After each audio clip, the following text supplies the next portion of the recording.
Hello நண்பா, நல்லா இருக்கீங்களா? நல்லா இருக்கேன்னு நம்புறேன். டுடே பார்த்தீங்கன்னா, ஜேசிபி கம்பெனிஸ்லேருந்து அவங்க விசிட்டர்ஸ்லாம் வந்தாங்க. ஏரியா மேனேஜர், சேல்ஸ் எக்ஸிக்யூட்டிவ், அப்புறம் சர்வீஸ் சென்டர் ஆஃபீஸர் இந்த மாரி நெறையா விசிட்டர்ஸ் வந்திருந்தாங்க. வந்து பார்த்தீங்கன்னா, அவங்க கம்பெனிஸில இப்ப என்ன ரீசென்ட்டா என்ன ப்ராடக்ட் லான்ச் ஆயிருக்கு அப்படின்னு அந்த டீட்டெயில்ஸ் சொன்னாங்க.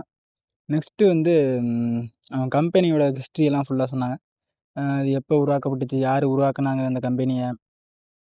அப்படின்னு அப்புறம் அவங்க பிளான்ட்னா எங்கெங்க இருக்கு? சர்வீஸ் அப்புறம் சேல்ஸு சென்டர் எங்கெங்க இருக்கு? சர்வீஸ் சென்டர் எங்கெங்க இருக்கு? இதெல்லாம் ஒரு டீப்பா ஒரு எக்ஸ்ப்ளைன் குடுத்தாங்க.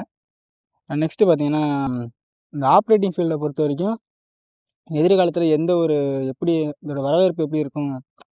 அப்படிங்கிற மாரி சொல்லியிருந்தாங்க. ஏன்னா, இங்க அதிகமா ஆப்ரேட்டர்ஸ் ரொம்ப கம்மியா இருக்காங்க.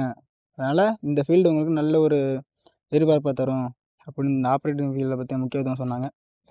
ஓகே நண்பா, நான் இன்னொரு வீடியோல உங்கள மீட் பண்றேன். Thank you. பாய்.